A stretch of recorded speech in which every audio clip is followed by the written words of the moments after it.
जय सिया राम। जय श्री सद्गुरु नारायण भगवान की। अपने अपने माता पिता की जय। आज का जो प्रसंग है बाली का प्रसंग है ना।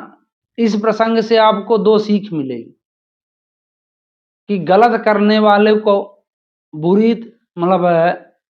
दुर्गत होती है, और फिर दूसरी आपको सीख ये मिलेगी कि जो परमात्मा की शरण में चला जाता है वो चाहे कितना भी गलत किया हो, कोट विप्र बदला गई जाऊ आए शरण तजे नहीं, ये प्रमाण आपको मिलेगा। तो बड़ा अच्छा प्रसंग है ना, इसको सुनिएगा। मैं आपको इनके दोनों भाइयों के प्रेम से लेके है ना अस्थिताल की कथा, वो पेड़ क्यों जगे, कैसे अस्थिताल भगवान ने ढहाया, फिर बाली को कैसे मारा, फिर क्या हुआ, तो ये सब कहानी मैं पूरे वीडियो में आपको बताऊंगा। तो शुरू वहां से होती कि पंपापुर नाम की एक नगरी थी। वहां सुग्रीव और बाली नाम के दो बानर थे। दोनों में अटूट भाई प्रेम था, है ना। उन्होंने कहा था कि नाथ बाल और मैं दो भाई, प्रीत रही कछु वर्ण न जाई, है ना। बहुत प्रीति थी, जिसका वर्णन नहीं कर सकते। फिर उन्होंने कहा कि मैं सुत माया बीत हिनाऊ, आबा सो प्रभु हमरे गाऊ, अर्ध रात्रि रिपु द्वार पुकारा, बाली रिपु बल सहाय न पारा, धावा बाली देख सो भागा, मैं पुन गयो बंधु संग लागा, है ना। तो मैं नाम का एक दानव था, इनकी दुश्मनी क्यों हुई यहाँ से कहानी है। तो मैं नाम का जो दानव था वो रात में पंपापुर में आके दहाड़ता है, बाली को बुलाता कि आ बाहर निकल युद्ध करते हैं। और बाली बहुत क्रोधी अहंकारी प्रवृत्ति मान लो, उसने कहा मैं अभी आता हूं। चल दिया, सुग्रीव भी गया। अब दोनों पीछे पीछे गए। वो मैं नाम का जो राक्षस था वो घुस गया गुफा में।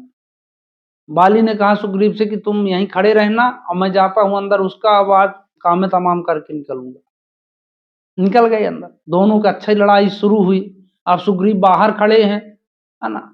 तो निसरी रुधिर धार तब भारी, सुग्रीव ने कहा कि धार रुधिर की बहुत तेज से धार निकली। और बहुत विद्वान ये कहते हैं कि वो देखिए, अब रुधिर को देखकर ये तो पता नहीं लगाया जा सकता कि फलाने व्यक्ति का ब्लड है ना। तो उनमें कुछ ना संकेत तो रहा होगा, तब वो रुधिर को देख के भाग दिए। तो विद्वान पुरुष ये लिखते हैं कि बाली का जो ब्लड था वो सफेद था और मैं दानव का भी ब्लड सफेद था। तो बाली का ब्लड सफेद था ये तो जानते थे सुग्रीव, पर मैं दानव का नहीं जानते थे कि इसका भी सफेद ब्लड है ना। और इसीलिए वो वहां से खसक लिए, सोचे कि अब वो उनके कहते हैं कि भुजाओं में 30,000 हाथियों का बल था, और 30,000 हाथियों के बल से भुजा से वो उन्होंने उठाया शिला और उसमें बंद कर दिया मुंह को, भग आए पंपा।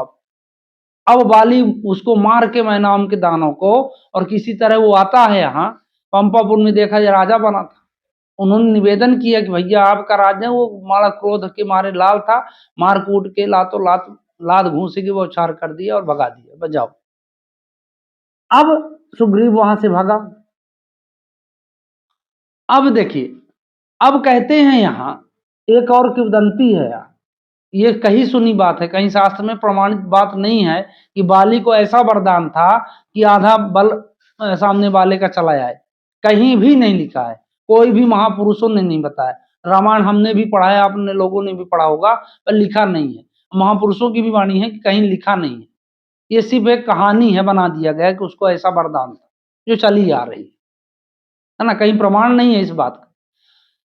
तो अब ये जाके एक उसमें पर्वत में रहने लगे। वो पर्वत जो है बाली के लिए श्रापित था कि तुम उस पर्वत में जाओगे तुम्हारे सिर के टुकड़े हो जाएंगे, इसलिए बाली वहां जाता नहीं था। वो आराम से उस पर्वत पर वो बड़ा सुरक्षित थे। अब ये तो कहानी हो गई इनकी दुश्मनी की। अब बाली जो है सप्तद्वीप का 7 फल लेके आता है। अब ये कल्प जो झाड़ थे 7 जिसको भगवान ने ढाया था उसकी कहानी है। तो 7 पेड़ फल को लाके इकट्ठा करता है, सोचता है, लिया था, सोचा कि नहा लूं, नहाए के बाद इसको खाऊंगा। और जैसे खाने जाता है वैसे एक सर्प जो है उसके ऊपर आके 7 फलों के ऊपर बैठ जाता है। और बाली को बड़ा क्रोध आता है, वहां से आके देखता है ना, भूखा आदमी शेर बराबर, देसी कहावत। तो देखा वो, तो उसने श्राप दे दिया कि जाओ ये मेरे भोजन के लिए था, तुम इसमें बैठ गए नालायक। अब तुम्हारे ये शरीर में ये ज्यों का जैसे बैठे हो वैसे अंकुरण हो जाएंगे। तो सांप जैसे ऐसे वो अपनी गति में बैठा था। तो उसने भी श्राप दिया बाली को कि अरे मैं तो जीव जंतु, मुझे तो मालूम नहीं कि तुम खाने के लिए रखे हो कि पीने के लिए रखे हो।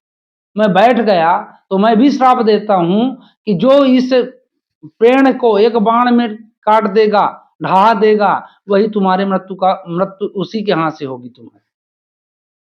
और पेड़ वो जैसे सांप ऐसा बैठा था, तो वो पेड़ अच्छे अच्छे वीर नहीं गिरा सकते थे, ये तो बाण मारेगा सीधा जाएगा। और सातों पेड़ काटना बड़ा मुश्किल था।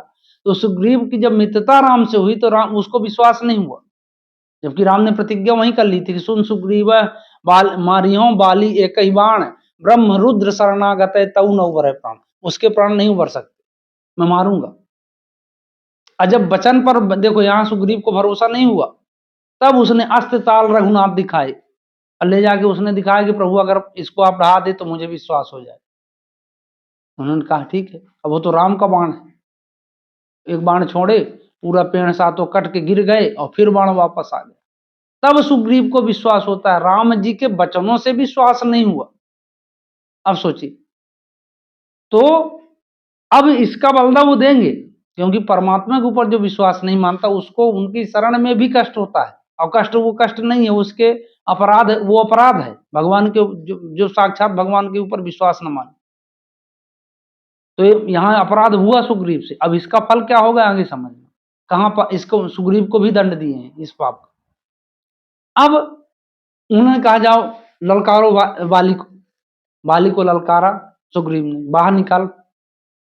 तब तारा जो है बहुत बुद्धिमान स्त्री थी, पंचकन्या में आती है।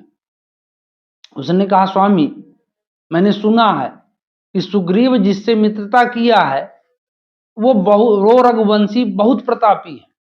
उन्होंने शिव का धनुष तोड़ा, मारी सुबाहु, इनको सबको निपटाया। तो बाली ने कहा मैंने भी सुना है कि वो दशरथ जी के नंदन है ना, और वो समदर्शी हैं।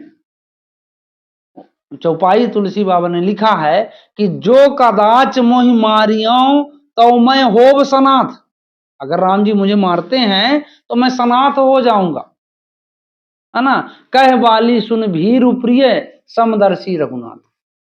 वो समदर्शी हैं, गुण दोष वो मेरे, मैं और सुग्रीव दोनों बराबर है, तो मुझे वो दंड नहीं देंगे, तुम चिंता मत करो। अब लोगों का यहां से होता है कि सुग्रीव को उन्होंने छिपकर, वो सॉरी बाली को उन्होंने छिपकर मारा कि या सामने से मारा। तो यहां देखिए दो तीन शंकाएं हैं। पहला मतलब एक चौपाई है कि पुण्य नाना विधि परी लड़ाई, बिटप ओट देखे रघुराई। कुछ विद्वान ओट को बोलते हैं सहारा देना, जैसे मान ली मैं ओट हो गया, मतलब सहारा ले लिया।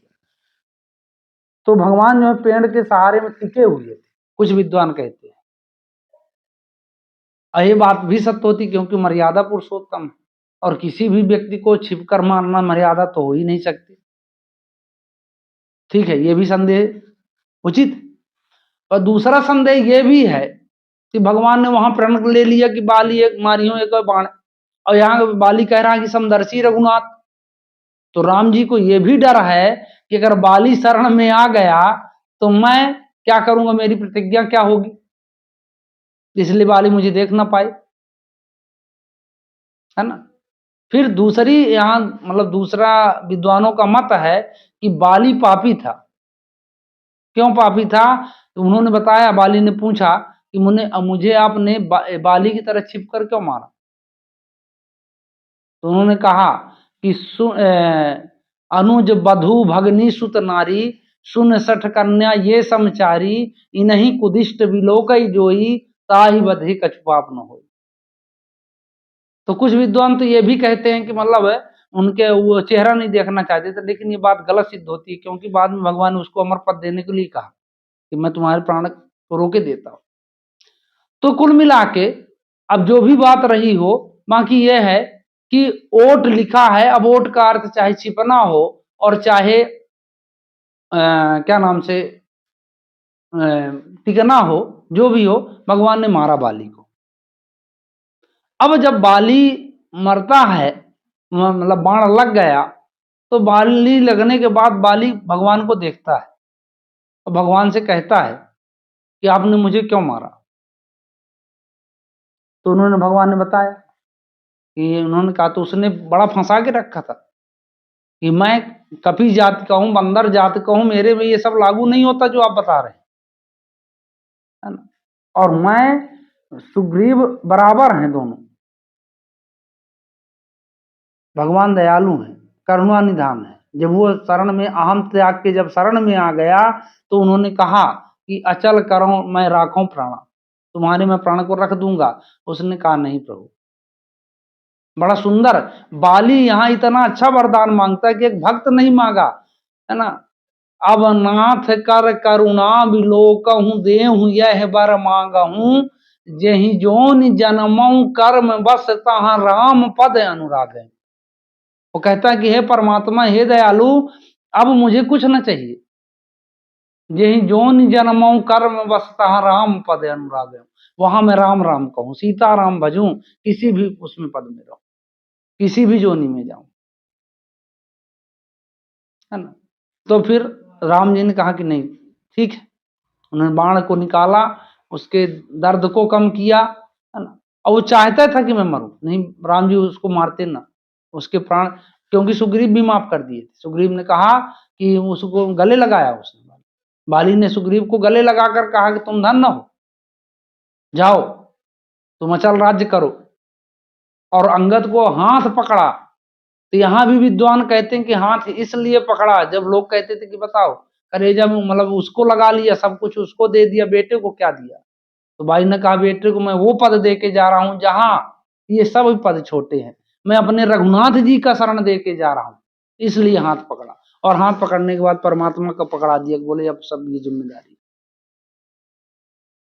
तो इस तरह बाली को उन्होंने मारा, है ना। और एक चीज मैं बताना भूल गया कि सुग्रीव को सजा कहां दी।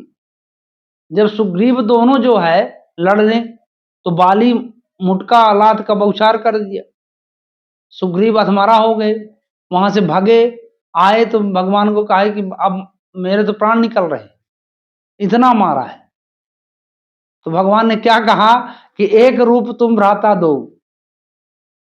अब वहां भ्रम बता रहे हैं, जबकि वो परमात्मा की जब सती जो माता है, वो माता सीता रूप में आती है तो देखते पहचान लेते हैं, है ना। और वहां कह रहे हैं कि एक रूप भ्राता तुम दो, तो उसी की सजा है कि तुमने विश्वास मेरा कहाँ माना था। मैं पहले ताल गिराया तब ना विश्वास, तुमने शक्ति परीक्षण किया, अब तुम्हारा शक्ति परीक्षण हो जाए पहले तब। फिर भगवान ने कहा कर परसा सुग्रीव शरीरा, तन भा कुलिस गई सब पीरा। और फिर पूरे हाथ शरीर में हाथ फेरते हैं, अब बोलते हैं अब जाओ। तब उसको और विश्वास हुआ, जैसे कि अरे उसका शरीर पूरा फिर से उसी तरह हो गया। तब विश्वास उसको अब हुआ सुग्रीव को कि ये परमात्मा है। वो कसम खाने के बाद भी विश्वास नहीं हुआ था, इसीलिए भगवान ने कुटवाया। लेकिन क्योंकि भगवान की शरण में जाने के बाद आदमी दुख नहीं पाता, वो अधूरा शरण था। शरण तब पूरा हुआ जब एक बार तान की कुटाई हुई, और कुटाई के बाद भगवान का जो है हाथ फेर दिया गया। तो इस तरह बाली का कहानी है, वो 80 ताल, है ना। और ये सब है। तो मैं आशा करता हूं कि अपने जीवन में आप भी भगवान के पद में जाने की कोशिश करेंगे, है ना।